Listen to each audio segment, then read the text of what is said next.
Sir, दक्षिण चीन सागर में चीन की चुनौतियों को देखते हुए हमारी क्या तैयारियां हैं? अब तो चीनी पोत श्रीलंका में आकर रिसर्च के नाम पर अपने छिपे एजेंडा को आगे बढ़ा रहे हैं। ऐसे में हम क्या कर रहे हैं?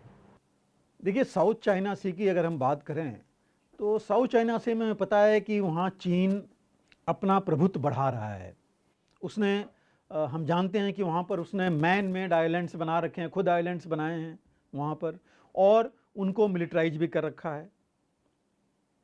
वहाँ जो है वो क्लेम करता है कि उसकी उस इलाके में जो EEZ है, एक्सक्लूसिव इकोनॉमिक जोन, वो उसका एक्सक्लूसिव है, जबकि वहाँ पर फिलीपींस, वियतनाम, उसमें मलेशिया, ब्रुनेई और इंडोनेशिया भी शामिल हैं। लेकिन उनके अधिकार क्षेत्र को कहता कि नहीं, उनका नहीं, ये उन्हीं उसी का है। तो ये जो की चीज़ें, और दूसरी चीज़ जो क्यों हो रहा है ये भी देखना जरूरी है।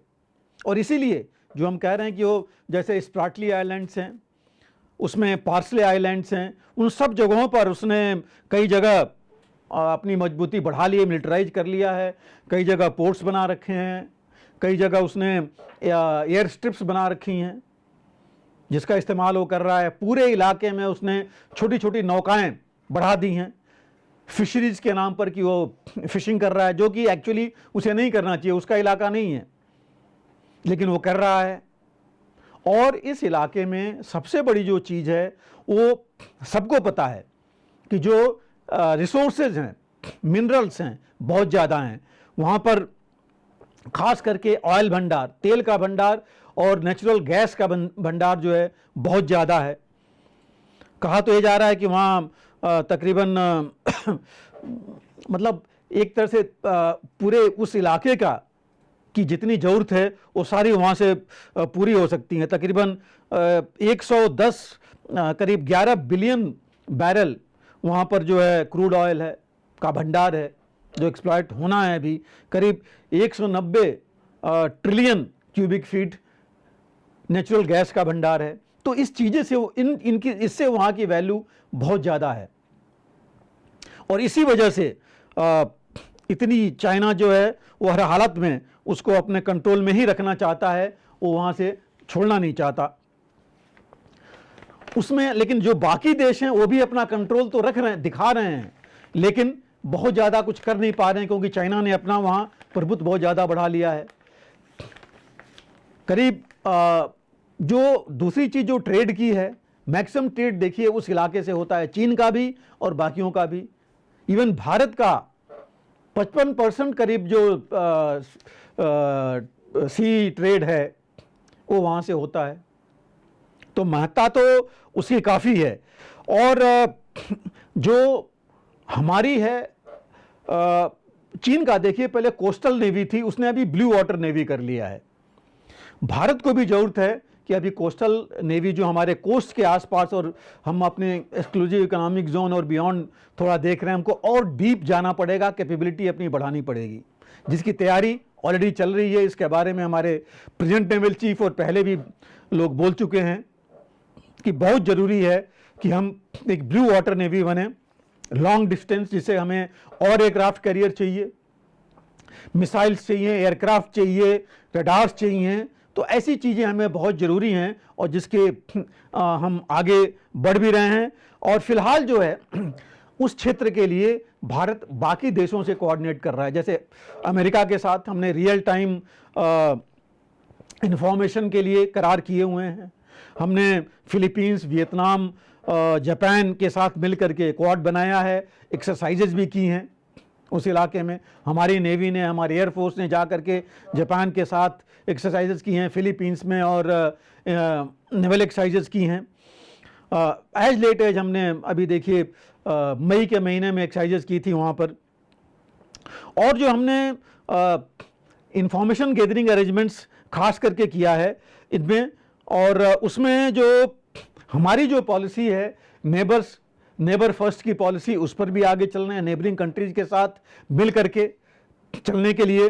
अभी हमारे प्रधानमंत्री ने जो सागर पॉलिसी लॉन्च की थी, उसमें भी अपने मतलब बेसिकली वो भी हमारे रीजनल उसके लिए ही थी, जो उसका मतलब यही था कि security and growth for all in the region, वही सागर है जो हम पॉलिसी लेके चल रहे हैं कि सभी को साथ लेके चलें कि सबकी सिक्योरिटी हो।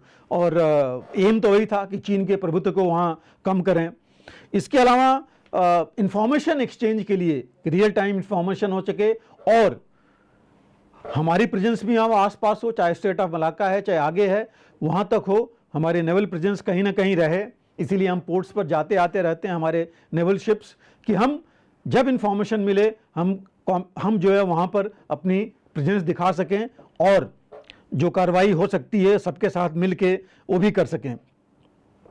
अभी ये जो नेवल एक्सरसाइजेज मैंने अभी बात की थी, अभी हमने लेटेस्ट मई में की थी जिसका नाम था AIME, Asian India ASEAN India military maritime exercise, ASEAN India military maritime exercise. एक एक्सरसाइज हमने मई में की थी जो कि, लेकिन इस एक्सरसाइज को भी देखिए बड़ी एक्सरसाइज थी जिसको चीन ने भी बड़ा क्लोजली मॉनिटर किया था। और चीन हमारी हर हरकत मॉनिटर करने के लिए ही श्रीलंका को उसने डेथ ट्रैप में लिया है। और हमको पता है कि जो ये हबनतोता वाला जो पोर्ट है उसको 99 ईयर लीज पर ले रखा है, वहाँ अपनी मिलिट्री प्रेजेंस बढ़ाता रहता है, उसकी शिप्स आती जाती रहती हैं और उसकी जो ये अभी शिप आई थी उसकी, जिस पर इंडिया ने काफ़ी अपना विरोध जताया था और बेसिकली स्पाई शिप ही थी, आकर के वो इसी के लिए थी कि इंफॉर्मेशन गैदर करे। तो ये जो चीज़ें हैं इसका भी, इसके बारे में भी इसका कार्ड भी ढूंढना बहुत ज़रूरी है, जो भारत ऑलरेडी इस पर है। और एक भारत ने ऑलरेडी इंफॉर्मेशन फ्यूजन सेंटर बनाया हुआ है मेरीटाइम और बाकी इंफॉर्मेशन गेन करने के लिए, जिसमें कि करीब ये गुड़गांव में स्थित है, 2018 में बनाया गया था और इसका लिंकेज जो है करीब 67 और लोकेशंस के साथ है।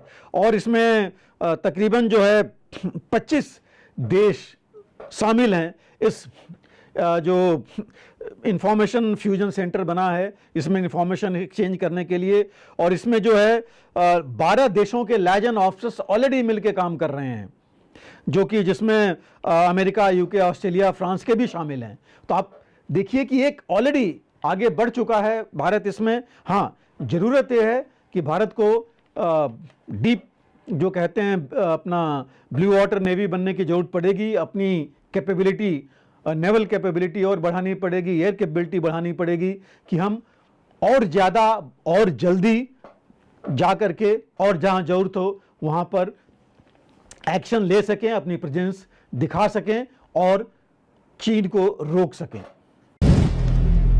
अगर आप भी लेना चाहते हैं देश दुनिया की तमाम जानकारी तो आज ही सब्सक्राइब करें हमारे चैनल को। साथ ही नीचे दिए बेल आइकन को जरूर दबाएं ताकि हर अपडेट आप तक पहुंच सके।